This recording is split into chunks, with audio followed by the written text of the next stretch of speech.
So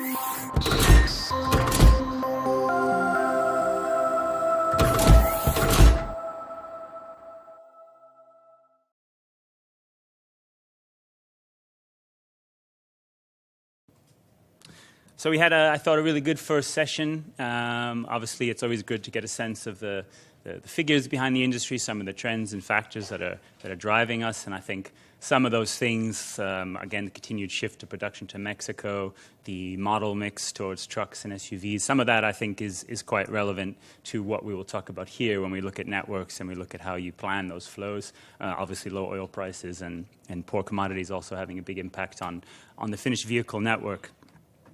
When Louis gave his intro, his mind seems to wander to other things, like when ladies drop their trousers on boats and stuff. But I remember most of these conferences where we've often been here talking about some sort of crisis around capacity, whether it was a Japanese earthquake back in 2011 or whether it was a shortage of trucks or a big truck strike that had sort of pulled a lot of capacity out, I think, the year after. 2 years ago, we would have been here screaming murder at the railroads about, the polar vortex until we learned a little bit more about how some of those flows understand. Last year, I think everyone was a little bit nervous, wondering what the winter was going to bring, whether the forecasts were going to be as bad. But of course, here we are, and I think rather than a crisis, it's probably unprecedented in some ways in terms of the relative stability. I'm not sure. Still growing sales, or relatively growing sales, low oil prices, a commodities market that has completely changed many dynamics about the railroad network and certainly the service and flows we're seeing across automotive. I think Mexico imports into the U.S. are actually down this year. It's one of the things Brian and I talked about. So not that we don't expect that to grow, but I'm not sure that there's a big crisis at the border either. So, that kind of brings us back a little bit to that theme, as Sarah Amico talked about so well in the first session and the conference. So while the sun is shining. That theme partly came from a discussion that I had earlier this year as well with Marc Brazeau from Fiat Chrysler, head of vehicle logistics, about how do you prepare the network in these good times to when it might change, because commodities do go up and down, and times sales do go up and down. So what can we do to prepare for the future? And I think in many ways that's what our session here today is going to look at. We're going to look at some innovations, look at technology, and look at what we can do as an industry collaborating to keep things as stable as we can, and also probably to prepare for when things aren't as rosy as they might be today. You all had lots of questions in the first session. That bodes really well for me. You can make it quite nice and easy for me. But if not, obviously we'll keep that going, because we are going to have one presentation and then a couple of comments, but otherwise we're going to spend most of the time here having a dialogue and discussion. We think that's probably the best way to tackle this. Let me introduce everyone on our panel. You've heard from him slightly, or you heard of him at least in the first session. Bill Pollock, the Chief Executive Officer of Convertible Trailer Manufacturers. Bill will give us a presentation momentarily. We're also joined by Dennis Mann, some of you who would have known him here for several years and wearing slightly different colors. Dennis Mann's now Chief Operating Officer at Road and Rail. We're also pleased to have with us Lee Hansen, Senior Buyer, focused on vehicle logistics at Nissan. And last but not least, and I wrote down the name in a phonetical way, Luca Cole Chai from, did I get that right? Yep. Good. Manager of Finished Vehicle Operations from FCA, also joining us on the panel. So we've got a great mix here of providers, some innovative providers, IT solutions, and car makers, so look forward to discussion. Now I'd like to hand it over to Bill. Thank you. Good morning. For those of you who don't know me, Bill Pollock. I'm from Canada, Western Canada, Calgary. And I'm here to tell you about what we think, what we can do to help contribute from a perspective of networks and network optimization, perhaps. Even though our project has perhaps little to do with networks, or it might seem that way at first appearance. Anyhow, rethinking networks. This is something that we think is necessary for us to consider because we think there's, with all this new technology and interconnectivity, that there must be some way of us to use those new benefits.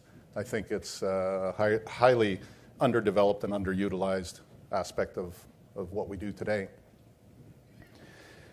The underlying problem is what I believe is what everybody's talking about here. The purpose of this conference is to somehow find ways to improve today's logistics situation. We all know that there's a tremendous underutilization of auto carrier assets because they are built specifically for transporting finished vehicles. And we all know that there's tremendous empty miles in today's runs. And it's nice. If there was good balance in automotive flows around the world, then there's no need for me to be here. But we've tried to conquer this problem for years and years and years, and we still have only brought down those numbers by small percentage points. Underutilization of auto carrier assets around the world. This is the focus and how it relates now to the network discussion. You guys are all familiar with these sites all around the world. I've been everywhere, and this exists everywhere. Networks have been around for a long time. Of course, they're a lot more complex today, a lot more sophisticated, and give us new abilities that were never, ever available before. 1957, SPUTNIK was launched. This was considered to be some sort of, we'll say, aggressive situation back in those days, where suddenly somebody could actually see what's going on in your country from outer space. And so this was considered by the U.S. as a very serious problem. Advanced Research Project Agency Network was developed in the 60s so that we could understand how to fight back against these potential threats. The Internet of Things. It's where the digital world connects to the physical and intellectual world through a complex matrix of systems upon systems. That's the stage that we're at now. This has been an ongoing process now that's been developing at a seemingly snail's pace or in the background. We don't actually really notice it, but then all of a sudden, it's all around us. It's amazing. You drive through Shanghai today, and you can see these big billboards above you on the freeways, and it shows you all the green routes and the yellow routes and the red routes. And you want to head towards the green routes, of course. You don't want to be caught in a traffic jam. So these are systems that are all integrated with each other. And now, in a proactive fashion, we're able to reroute and not add an hour or two to our day. And this exists, of course. There's many examples of it throughout the U.S. and Europe, etc. Everyone's familiar with GPS, another innovation, military innovation. 1983. In the 1990s, the Internet had become available, where it connected people at a basic consumer level or personal level.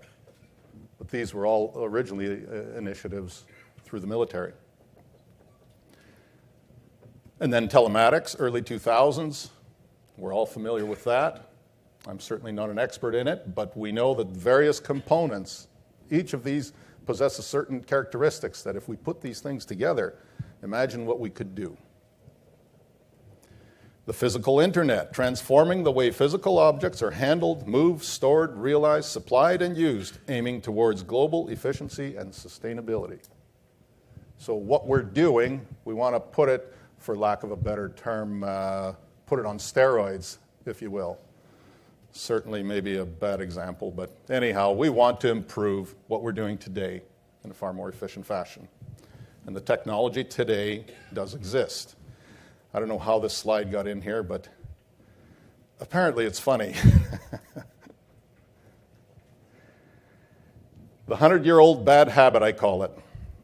Trucks going out full, trains going out full, ships going out full, coming back empty, reload and repeat, etc., etc.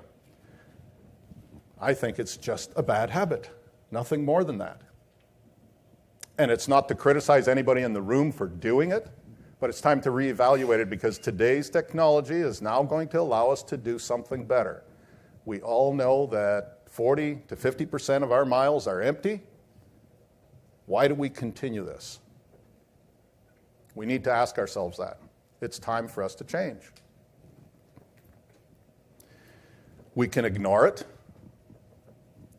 and there's a danger in ignoring something. Eventually, it's going to come back to bite you. Risk. What's the risk in doing something new?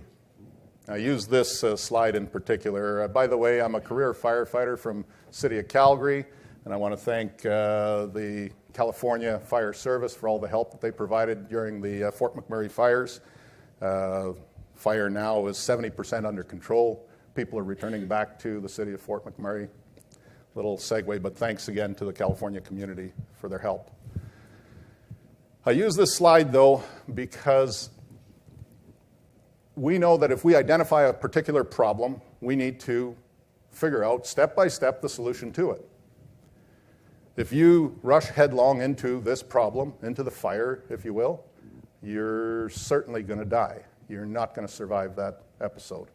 But amazingly, we can actually control situations like this, step by step through training and methodology, strategies, tactics, teamwork, continuous training. We deal with these kind of matters all the time. But this is already well after the fact. This is when everything went wrong and we couldn't predict. It's sometimes just an accident upon an accident, coincidences that take place. This is the rarity of situations. And it's really no different than what we're facing today in automotive logistics. We have a problem, an underlying problem here, underutilization of existing assets. We need to perhaps get together, and I mean get together. There's 380,000 firefighters in North America, and they get together through the International Association of Firefighters, and they talk about best practices, much like what we're doing here today. We need to get together and talk about the very same issues that are common to all of us more and figure out how we can conquer this beast, because it's a beast. It's a big one. And we certainly can't do it alone. What we can do is provide some of the solutions, but everybody understands their situation better themselves from their perspective. And we are looking for those perspectives. So what's the risk in doing something different? What's the risk in not? That's my question. We have to meet these problems head on, of course. There's no point skirting around them. It's right in our face every day. One of the key things that did happen on December 4th, 2015 is the FAST Act was signed off by President Obama.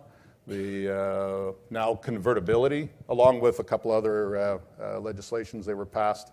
Convertibility is now legal to be used with Stinger systems throughout North America. So that's a big development and great news, of course. It came somewhat unexpectedly. We really didn't expect it to happen until after the election, but lo and behold, the House got together and they agreed on something, and it was fantastic news for us. So we're now moving forward, trying to bring new product to the marketplace so we can start practicing this. Now, going back to networks, data collection and analysis. We think that we need to bring together different networks to start trying to see what the synergies could potentially be. We've developed a tool that can help OEMs, for example, understand what their inbound transportation flows are in relation to their outbound transportation flows. Because up to this point in history, nobody has really had a need to know this. And today, we can take your data, your inbound data and your outbound data, and throw it into this tool, and it'll think about it and process it and come up with a relationship between those two flows. Two flows that are traditionally managed by two completely separate silos, inbound and outbound, of course. But we can also put in general freight flows, non-automotive flows altogether, and figure out how we can bring automotive logistics closer to general freight logistics as well. without losing the specialization of the existing auto carrier methodology today. So once again, what goes in, it comes out of every auto manufacturing plant in the world. 30,000 parts on average in a vehicle, and they all have to come in the front door and out the back door, of course. Everybody's familiar with these sites. So what is that relationship? That's what we want to determine. Network planning and optimization. Again, bringing these two networks together has not traditionally or typically been done, and now we are actually doing it because I believe that this is going to help us figure out how to utilize multi-purpose equipment.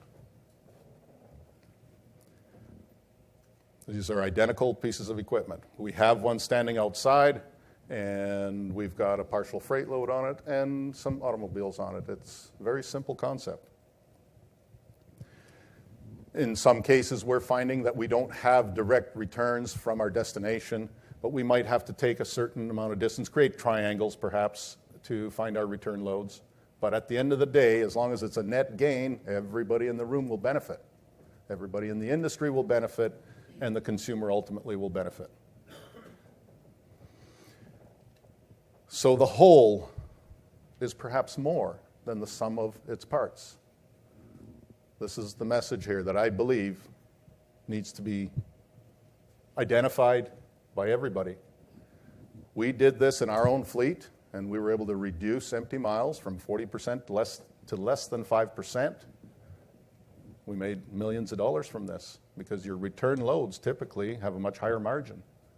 And that margin can perhaps be shared amongst all the participants here in the room. I'll do a little segue here. Can't see the forest for the trees. There's a little example here that we have. And of course, this is a young Canadian kid, 15 years old. Maybe some of you know this story. William Gaudry from Quebec, young fella studying science, doing a science project, decided that he wanted to understand the relationship between stars in our constellation and the relationship to the location of Mayan cities. And he was connecting them because this is an actual study, and it does actually exist. And he found out that there was a city that was missing, an ancient Mayan city that was missing, and why hasn't it been identified? Maybe the Mayans made a mistake. But then he went and got some help from the science community, and they zoomed in on an area, as identified here by the blue and the red circles, that right where this thing is supposed to be, actually is something. And so he was recognized for having extrapolated this information just because he looked at it from a different perspective. And the entire science community was surprised by this because it made perfect sense. Now, maybe that's just a big square rock, who knows? But they're going to determine that this year, apparently. But here's a kid that's just thinking outside the box, and I just find it tremendously inspirational that he's seeing things that us who are entrenched in our everyday processes and systems, we're so entrenched in it we can't see beyond it, I believe. I'm no different.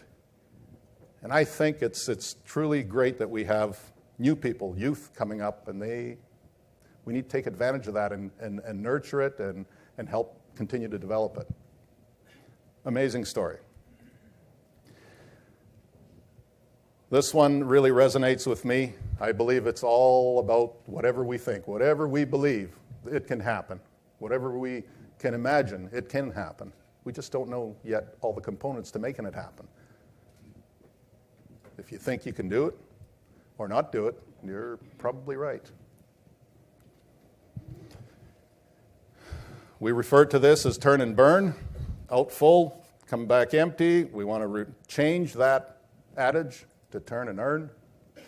Turn and offer productivity, better use of our very expensive assets.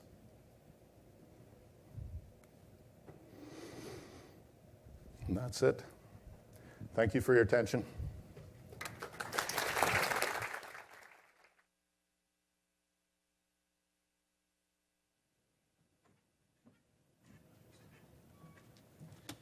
Thank you very much, Bill. As usual, thought-provoking and challenging presentation. Always looking to sort of, challenge the status quo here. I think maybe the most miraculous thing is that you seem to have got Congress to agree on something. So I think, that's probably what I took away from it. We'll have our Q&A, but before we do, I'd like to give some of our other speakers a chance to maybe say, kind of introduce themselves or have some opening remarks. So I thought maybe, Dennis, you want to kind of briefly reintroduce yourself. I know you're quite shy, so if you can. You did a good job of that already.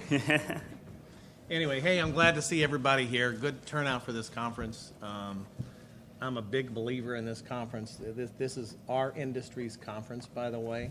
And so your participation today, frankly, is great. I've been coming to this thing, Christopher, for probably 8, 9, 10 years.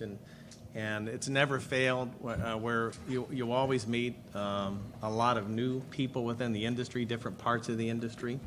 And it's never failed where I haven't encountered a lot of great conversations. And that's the whole purpose of these conferences, is to connect all the different parts, from top to bottom of finished vehicles. And so your participation here is awesome. So it's great to have seen this thing grow over the years. I think we've had probably the most exhibits I've seen at this. So that's awesome. But So I left Honda about a year ago, and I'm now with Road and Rail Services in Louisville, Kentucky, and excited to be there. And if you're not familiar with Road and Rail, it's just like the name says. Somebody was a genius who named it. Half of our business, we have the automotive piece, and then the other half is kind of the rail piece. So we do a lot of automotive handling with the major OEMs. And then we do a lot of rail maintenance and repair, track repair, this type of thing. We do a lot of different commodities, handling for different commodities. So a lot of variation with our book of business, frankly. And that's just kind of a brief overview. And so I'm their Chief Commercial Officer. We have a couple other members of the team here, and looking forward to the panel discussion today. Thank you. Okay, great. Makes sense. Lee, maybe you want to talk us a little bit about, from your perspective, some of the network issues for Nissan. Sure. So my name is Lee Hansen, for the folks that don't know me. I work for Nissan. I work in our procurement department, purchasing department, and despite what rumors around here or Louis says, we're not all bad people. We work with all the major carriers and, in our network. And to us, when we think about networks, we think about how the best way we can get our product to the dealers, and working very closely with the carriers, we need to understand their networks as well. So we look at it a couple of different ways. We look at it internally and externally, and what I mean by internally, we have a 3PL that we work with. Our supply chain management team also we work with, so we're like a three-headed monster that we put together and collaborate and look at our network internally to see, from import situation, which ports do we come into? Do we come, from the West Coast or from the East Coast? What's our most optimal point of entry from our, for the import stuff? For Mexico, we look at, how much do we put on the rail? We use short sea as well, so we look at those networks and how that works to get our product to the coast and then up, throughout the U.S. And then, of course, at our plants, how far out do we truck? When do we put it on rail? Those are some of the things that we talk about.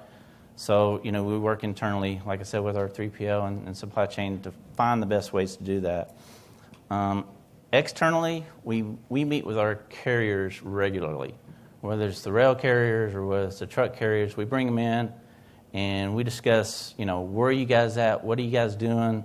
We look at, the different networks, and, Bill's got a great idea, and to us, we look at it. We've met with him and see if there's a niche there that might help. But we also look with the carriers, where do they go? So, from our plants, how far out do they go? Where do they have backhauls from other OEMs?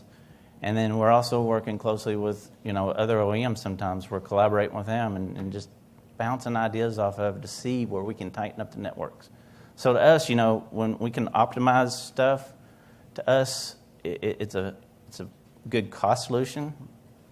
Obviously, I'm in purchasing, so that's my main job. But we also want to make sure we have the capacity, and we also want to make sure that we have the service for the dealers.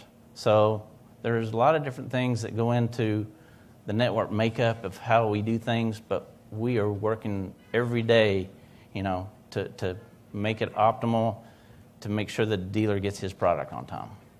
And that's what we do. Great. Thanks, Lee.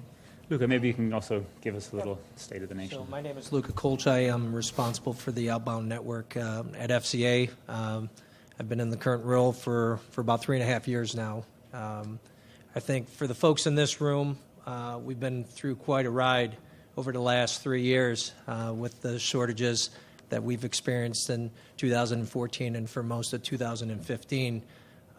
2016, we're off to a great start. And I think it's a result of all the investments and the capital investments from both the rail and the truck, and I think all of that is coming to fruition, and the network's in a much better place. If you look at where we were in 2014 from an OEM standpoint of the shippable count being over 200,000 vehicles to being below standard today is really the result of all the hard work that everybody in this room has done and the investment that they've done into the network. For us in 2016, optimization, collaboration, transparency, it's what we're doing this year, and we continue to do. We've done co-loading at multiple rail ramps. The visibility that we now have, we also use a 3PL. We have increased visibility to the network that provides us where there's a potential issue. We're able to react faster. I think for most of us over the last few years, as the SARS increases every year for over 1 million vehicles, I think it's hard to look at where those inefficiencies are. It's really a survival mode. I know from my standpoint, there were many nights in 2014 that I didn't sleep. In 2016, I think we've got a great opportunity to look at where those inefficiencies are, drive those inefficiencies, optimizing the network, empty miles. I know we've optimized numerous routes in the FCA network by reducing our empty miles. So I think it's something that we're going to continue to look at, and I think we're in a steady state where we've got an opportunity to really look at the network and drive those inefficiencies out. Okay. So thanks to everyone on the panel for your presentation and remarks. Now you've gotten a sense of, let's say, the state of the nation of capacity and network optimization right now. The floor is now open for questions. I'm very glad to hear that Luca's been getting a good night's sleep, but I hope you're not having your sleep here now. So let's hope you're all going to wake up and participate. But if not, I'll kick us off. I mean, Bill, you started, so I think it's fair. I'll put the first question to you. And you've talked a lot about these sort of optimization tools to look at the kind of overlaying the network, those heat maps that you showed about where the flows go. Have you any sense as yet about where your type of solution might actually be most effective for the automotive industry?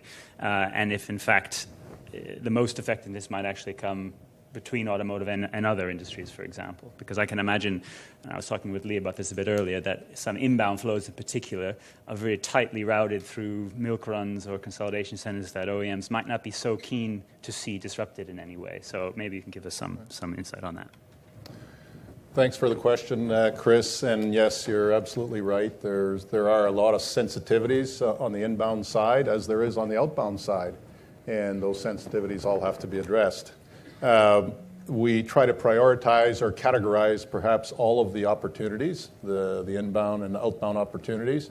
One area of opportunity we are finding in multiple situations around the world is exports to ports and return containers. So containers with parts going right back to the same OEM, whether it's for the OEM themselves, so VW shipping out and VW coming back, that does exist. But then also being able to compare their outbound flows to the port against some of the inbound other OEMs' flows as well. Now, none of that guarantees that there's going to be a direct synergy, but you have to go through the process, and that's what we're doing right now, is identifying the process, exactly what is possible. First, we need to understand the relationship of the flows, and then start drilling deeper into it. And that's where we're at right now. But there's some real obvious gains, especially on the export to port side and coming back with containers of parts and perhaps other flat deck products. We also know and have identified totally non-industry related returns. And we have interest, and this is the exciting part, is totally non-automotive industries that are offering to share their data with us to understand how it relates to automotive outbound logistics. It's happening, and there's full willingness to do it, and I find it very refreshing. So we don't know specifically every situation how we have to decipher it or analyze it or rebuild it, but we have to sometimes go back up the supply chain a step or two or three even, and figure out how we are going to deal with the containers when they arrive to the plant. How are we going to do this? Because right now, those are being managed by existing transport groups and yard managers, and perhaps we have to set up a different business model that manages those containers when they come in and how those containers go back into the system. And so but the great part is these dialogues are happening, and I see progress. We see areas of go and areas of no-go. And there's lots of areas of go. In Europe, for example, we took all of the historic flows of automotive for 12 million units in Europe for 2014, and we compared those against engines for one of the OEMs. And immediately we found there was 8,000 loads that were potentially able to be paired up with outbound hulls. We decided to do all engines and transmissions, and all of a sudden we've got 42,000 loads that actually intersected with outbound flows. Now, we are in the process of taking that the next step and understanding, okay, what can work in these flows? So we're learning every day, and we can't stress that enough. It's with everyone's participation in this that this thing is going to be successful, because there's no way that we have the experience you guys do in your own specific situations. Hopefully that answers your question a bit. Thanks, Bill. I wondered if any of the car makers on the panel might comment. I don't want to make it all about CTM, obviously, but I mean, does it ring true for you that there would be these sort of opportunities, maybe particularly at ports or places like that, where right now maybe you've just accepted some of the inefficiencies that you have right now, or doesn't quite work for yours now? Maybe Lee, if you want to comment. I think from our perspective, the export-import that Bill was talking about, that could be the niche that we're looking at. We were talking earlier about our product in Mexico that goes to Veracruz and then comes up short sea. There could be an opportunity there, for containers of parts coming back into the plants. So it depends, and it's, like I said, it's the niche areas that we look at. It's more probably import, export, those areas, maybe closer to the ports. Smyrna, where our plant is, and we're exporting on the East Coast into Georgia and stuff, so there could be opportunity there.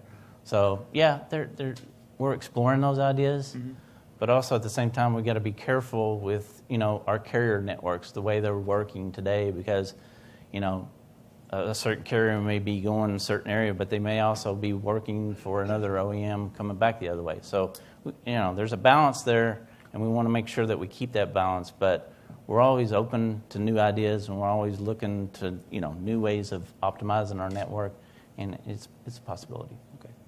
Yeah. Any questions or points from the audience? Thank you very much. We have a question right there. Might come behind if you could say your name and company.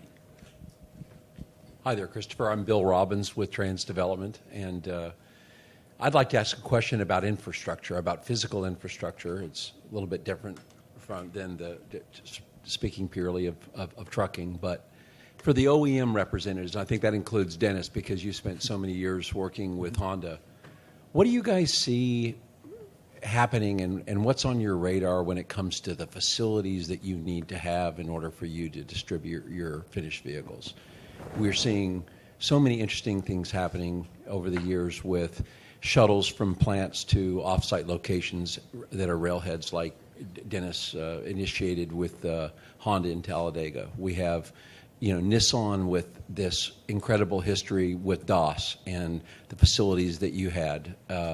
Chrysler has all kinds of interesting initiatives with respect to vehicles that are imported and exported, and also plant-based improvements that change the way that you're distributing. What do you all think about that, and what's happening? What should we be thinking about for the people that need to provide you with facilities and physical properties for you to function in? Now, I know from an FCA perspective, our import programs have continued to grow over the last couple of years, and with the introduction of the Alpha model, I know our procurement team, our network design and strategy team, we continue to look at additional ports to bring in those vehicles and to distribute from. We continue to work with our rail carriers and the need for expansion at certain destination ramps where we see a distribution change and volume change from that perspective. So I think it's a continuous look at the network and really forecasting and understanding where the markets and where the growth is to understand where that capital investment needs to be looked at and spent. And additionally to that, I mean, the ports, there's only so much land that they have at the port, so you're landlocked and trying to find excess space. I know we work with our 3PL very closely, so when we have, the volume increases of the way they come in on the port, or you have a diversion, or you have, bunching of vehicles coming in, sometimes there's not enough space on the site that we have, so we have to go off-site. So we rely on our 3PL, and we're all the time doing studies of, like Luca said, new ports. We're all the time talking about new ports. Where can we go? Maybe, reach a different segment of the market. So, yeah, the land part of it from the port is pretty interesting, and it's landlocked, so you got to go out from there, and then we have some off sites that we shuttle to and store them there, but that's costly too. So we got to be careful with that. So it's interesting. All right, I'll jump in. I think it's one of the most overlooked opportunities with any OEM or any service provider. That piece of land or that configuration of your facility, if it's not good, if it's not flowing right, if it's not laid out right, you're going to pay for that for the next 20, 25, 30 years, because that's the amount of time you have in these facilities, right? It's not a 3-year lease or a 5-year lease, right? Generally, it's a 20, 25, 30-year commitment. And everything is based off of that layout, right? And so if you have an inherently bad piece of property or a bad flow, a bad layout, all your labor, all the other service providers are based off of that. And so, any chance for efficiencies or optimization is going to be a challenge. And it's a challenge for the life that you're there at that property. So, I think huge opportunity within finished vehicles, to take a look at the facilities you operate out of to see, what can be done, what should be done. Or, take some risk. You've got to step out of the box sometimes and see what other choices are out there. And it's easy to say no. A lot of people are comfortable with no because nothing changes when you say no. But if you say yes, let's take a chance at this. That's when the risk comes into. But that's when you start evaluating the risk, right? The rewards off of it. But I think with every everyone in the room here, with your part of that business, big opportunity there. I do think it's a very good point and a complex one. Luca mentioned the sort of struggle for for capital. We know this is a capital-intensive industry, and we know there are some capital junkies that sort of categorize aspects of it. But my experience with the plant tends to be as it grows, logistics is one of the first to get pushed out, right? So whether it's the parts handling or yard space. I mean, how I want to say easy, but I mean, do you see, this is for the OEMs to comment, do you see any progress in sort of being able to have those internal dialogues across functions to sort of maybe make those cases why investment in a yard or redesigning a yard or adding a rail spur or whatever, which might cost millions of dollars, which maybe they'd rather think they're going to put in an autonomous vehicle or a new technology? I mean, do you see any, is that kind of a lost cause from the start, or are you seeing some progress in having those sort of internal discussions?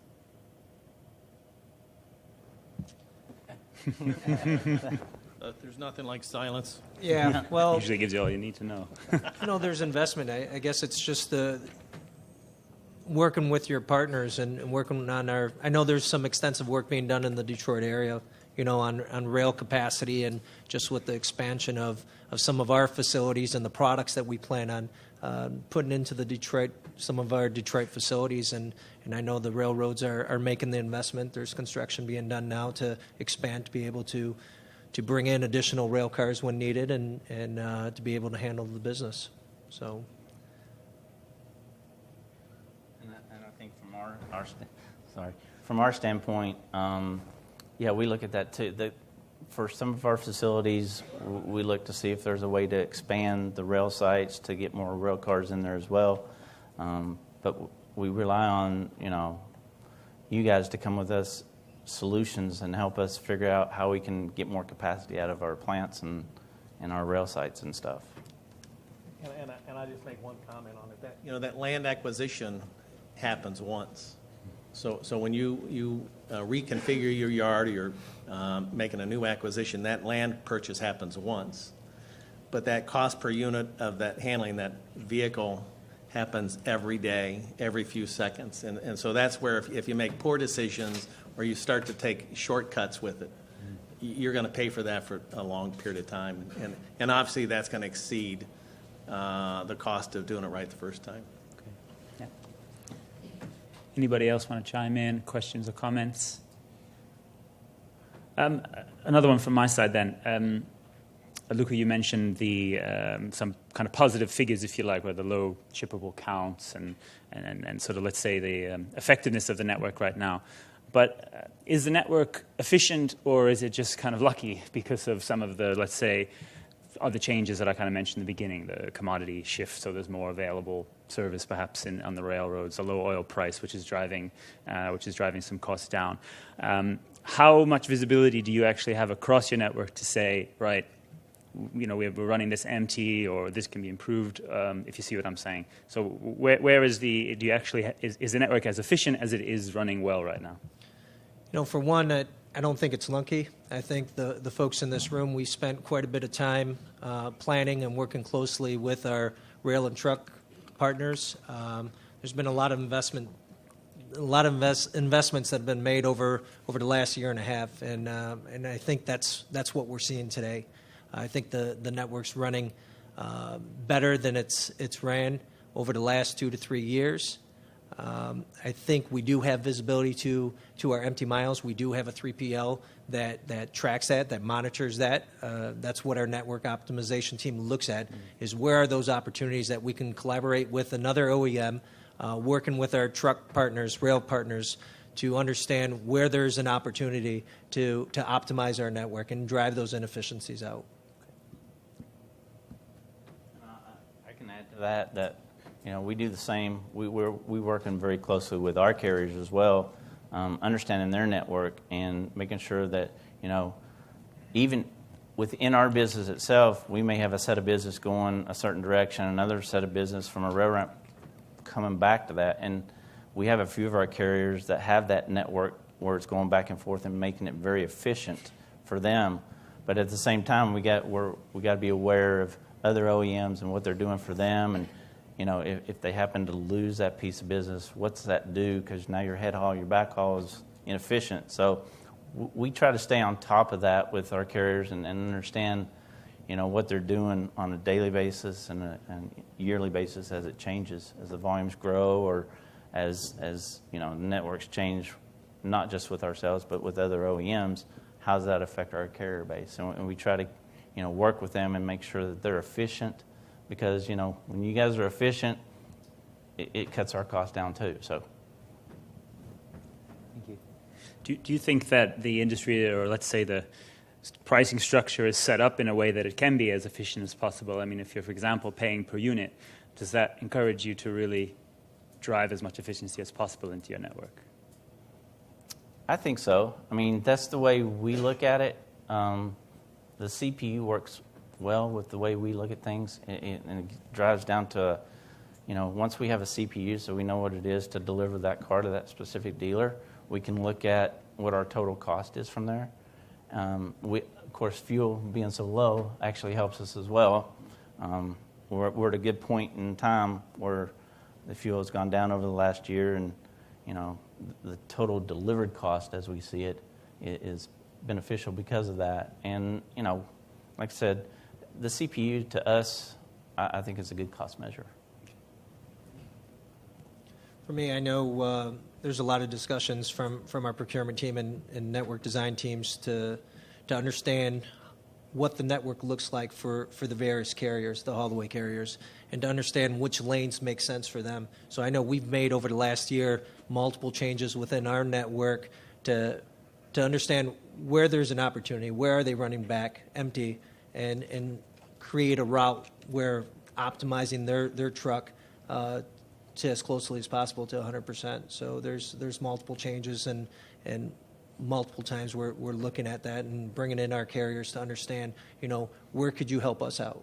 And they generally provide good feedback, and then we run the numbers and we look at our network to see where we can fit them in. And it's a win-win for both.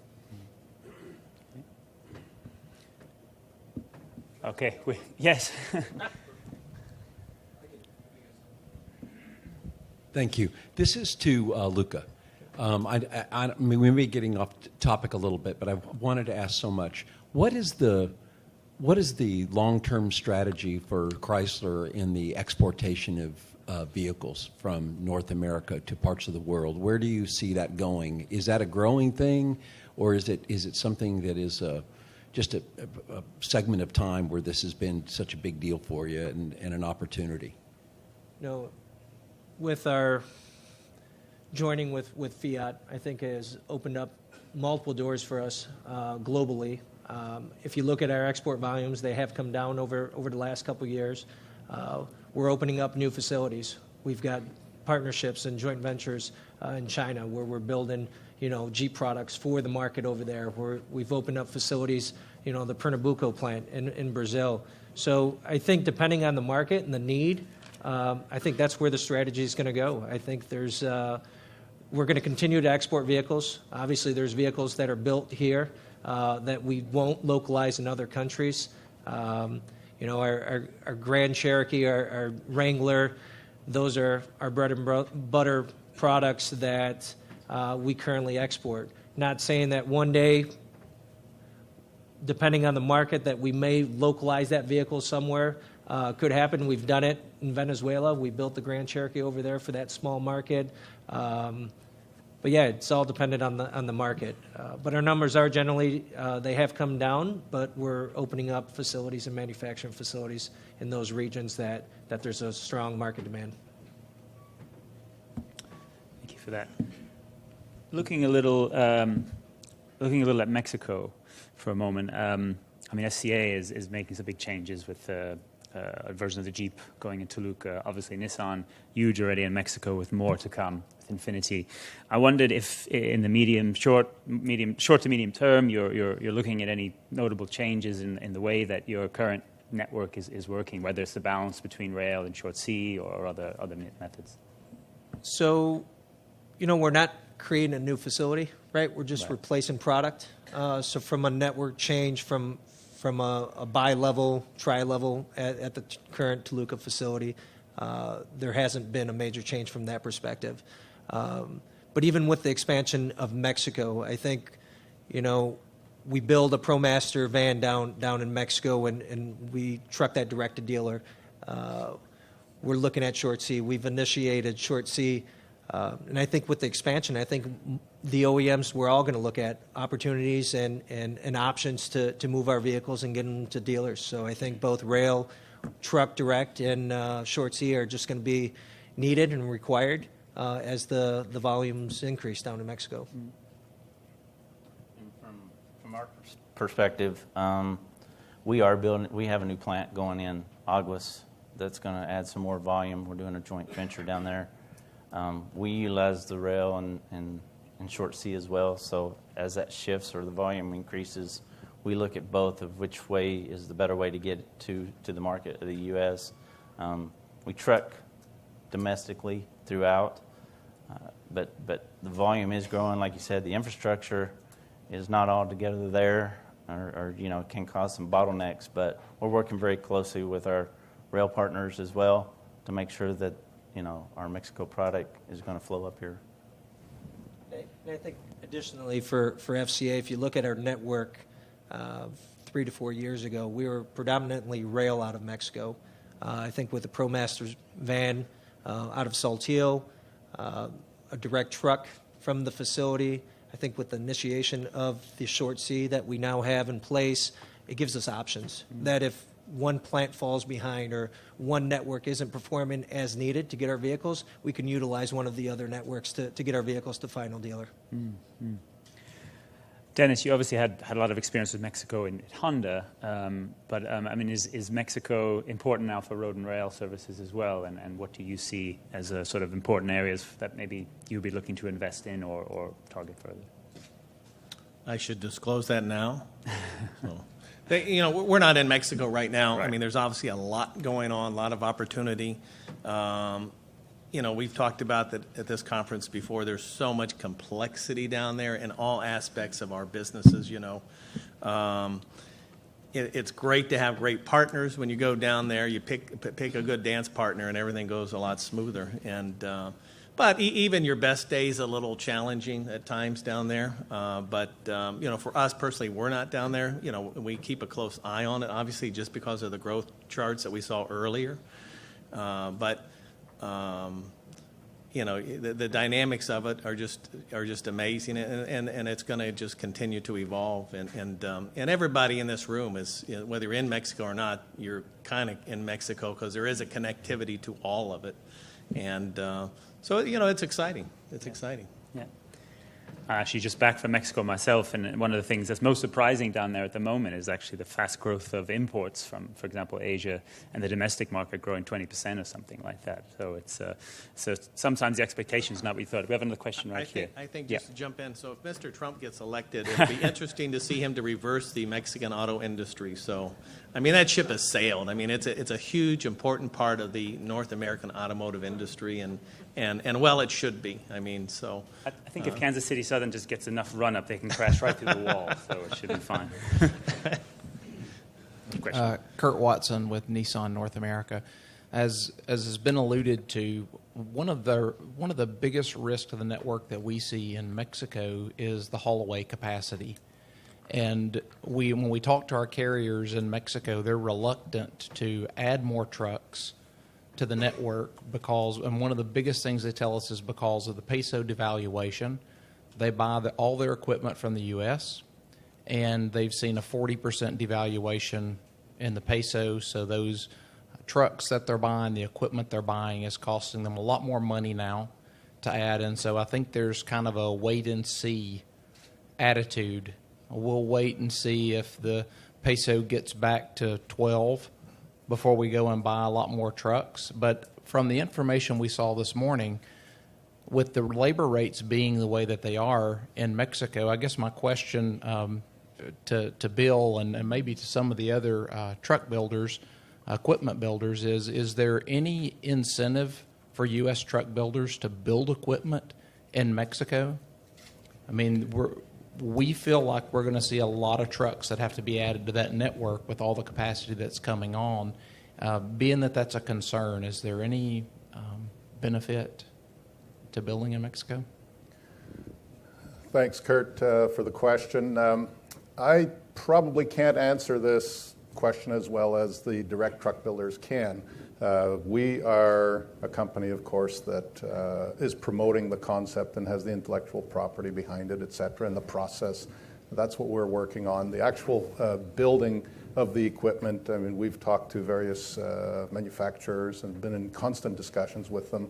How they control the currency is really their business. So I'm not the right guy to talk about this. The Cottrell people are here. They can certainly answer those questions. So that's the most insight I can offer you at this point.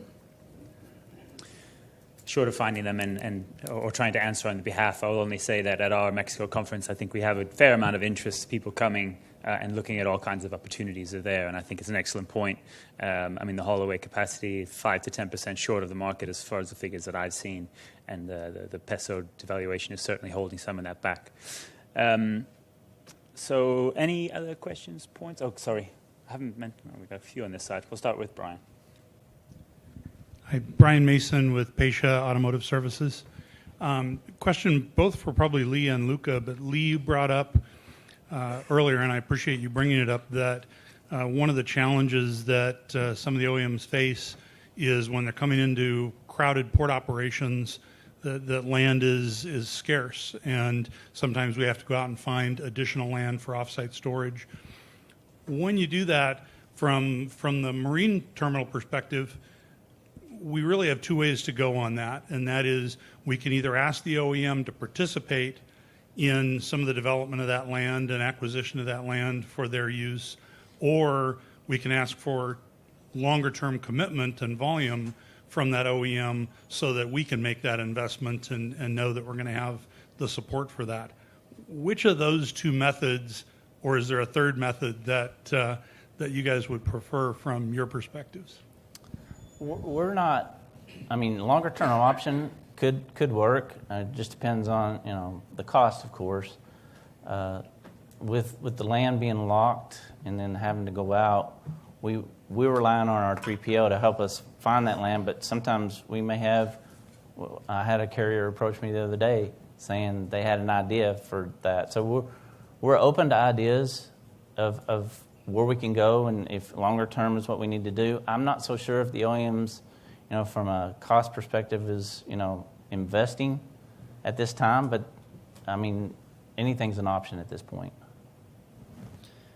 For us, it's a balance, and when there's a need for additional space, it's outside of standard, right? There was a situation that occurred, whether it's vessel bunching or there was a quality hold, and now you've got an influx of vehicles arriving into the ports, that we really lean on our partners to provide options for us, and I think we've got with Pasha we've got an opportunity, and we're moving forward with supplemental space, as I would call it, when those situations do arise, and we come to terms with an agreement and how that would be used and how it would be paid for. But I don't, to Lee's point, I don't think we're in a position to buy and invest in supplemental property. Just something that we're probably not interested in. Got a few more questions over here. We'll put out. Al Cardona again from BMW. A question for Luca regarding your comments earlier about capacity in 2014, a little better right now. Also for the colleague from Nissan, do you see that the market is now saturated with trucking companies, or do you think there's room for new companies to enter the market, specific for vehicle car hauling? Yeah, I think specifically for car hauling, I haven't been in a situation yet this year where I needed a truck and I couldn't get it to where I needed to be. I think there's capacity out there. I think as we optimize the network and drive the inefficiencies out, I think it frees up additional capacity. So I think the investment that's been made over the last couple years, I think we see it today with the current state of the network. I don't think there's a need for additional investment in equipment at this time, from my perspective, and what I've seen so far for the first half of the year. So what about for Mexico? The same question on the Mexican side. So Mexico is a little bit different. Predominantly, FCA's network has been rail outside of Mexico. The ProMaster, we utilize a flatbed. It's a little bit different. We've got a great partner down there that's been extremely successful. With the Short Sea Initiative, we're going to be utilizing haul-away a little bit more. We haven't seen any shortages. We've got a number of providers that we're able to provide a quote and provide their assistance. So in the future, as we continue to grow, if we continue to utilize short sea, if we continue to utilize direct truck out of Mexico, there could be a need, but at this time, from an FCA perspective, there's not really a need. From a Nissan perspective, to Kurt's point earlier, the capacity for the domestic Mexico is very tight. We're seeing that when we tried to do our last bid and get the capacity we need there. So I think from Nissan's perspective, getting more capacity in Mexico with those volumes growing, I think that is a need for us. For the U.S., I think the capacity is out there. We have several carriers that we work with, and they have come to us, and to Luca's point, the inefficiencies have been driven out, and they've come to us with new ideas of ways we can do it. So for the U.S., I think for now the capacity is there for us. Over the last, we go back 2 years ago, our March Madness push, it was a nightmare, and then just trying to get the capacity to get our vehicles out, and then full circle, 2 years later, this year, I got the comment that March wasn't really that bad. I mean, yes, there's struggles every month in or every quarter in or every year in, but it was much better from a capacity standpoint in the U.S. this year than maybe 2 years ago. Thanks for that. We'll move to the question towards the back there. Hey, William Malden with Auto Carrier Express. In our discussions of, and this is just a comment, not really a question, but I see the pictures of networks and whatnot drawn, and we talk about efficiencies and revenue per mile and things like that. But in all my years of coming to this, we've never talked about revenue per week. And in a trucking company, sales per week are just as important, if not more important, than revenue per mile. I could have an awesome revenue per mile, and my revenue per week can tank. There's a variable of time that needs to be considered. At a macro level, love network efficiencies, want to drive them and all that.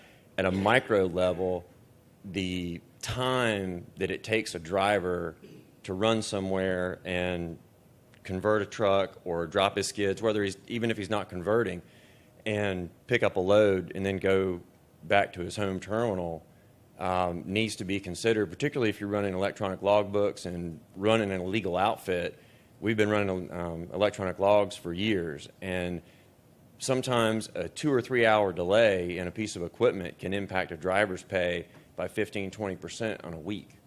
And that has to be made up somewhere in order for his pay to be linear, if you will, throughout the year.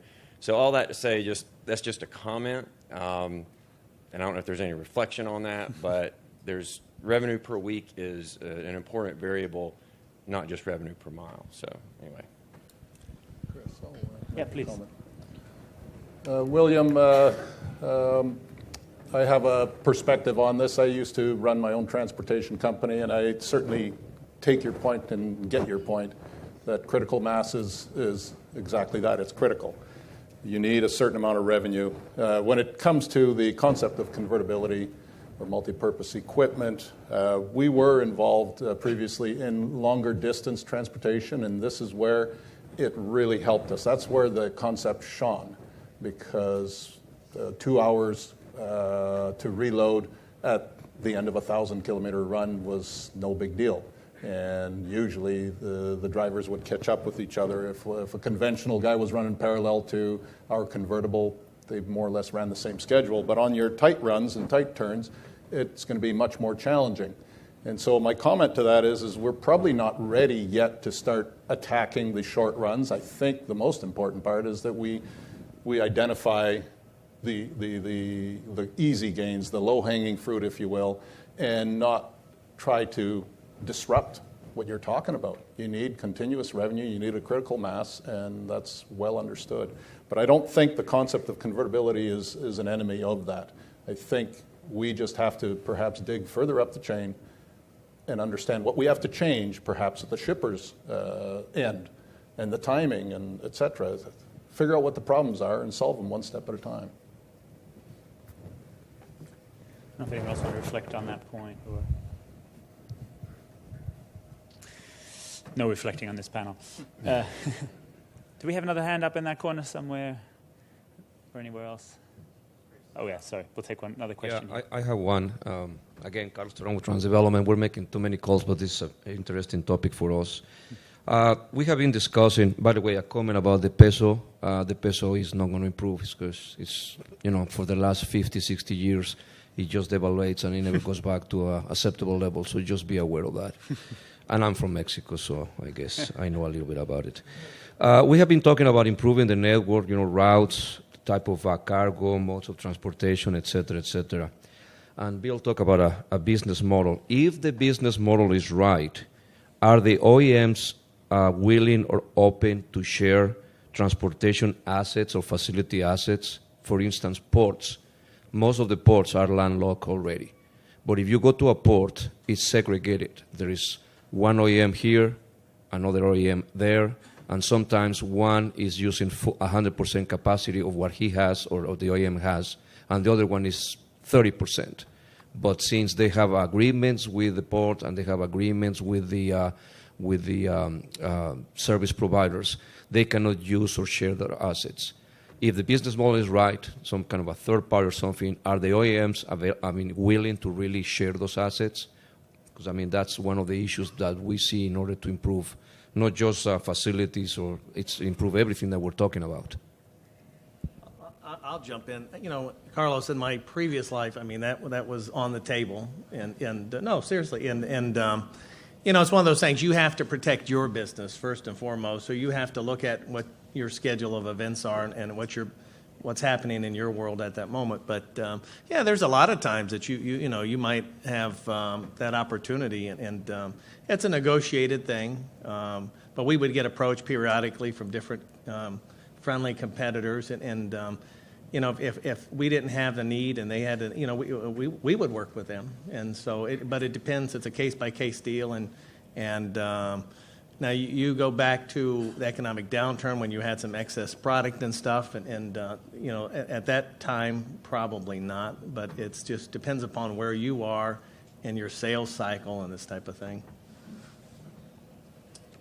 Yeah, I would add to that, and we would look at that as an option. But to the point, if we got our own product that we got to get out, that would be a last resort. But we're looking with other OEMs and talking of certain areas that they have product going a certain way and we have product going, the opposite way. That means we'll collaborate with them and see if there's a way that we could, work that together. So we're open to the idea.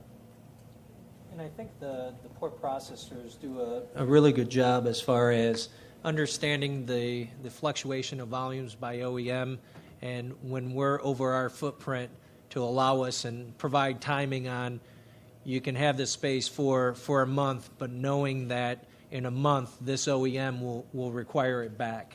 So I think they do a good job balancing it, understanding their customers and their needs, and as long as they're meeting the needs contractually for each of the different OEMs, it's a balance that they manage, and I think they do a pretty good job of it.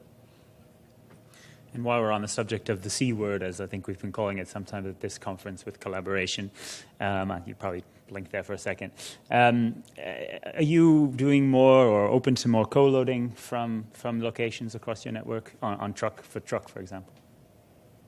For truck, we are. We've worked collaboratively with other OEMs at destination ramps, even at rail ramps for low-running routes, working with the OEMs, working with our rail partners to understand which routes are difficult to build with just one OEM, and where we can capitalize on the available equipment and to get the vehicles moving into network and not let them dwell at destination ramps, at origin ramps.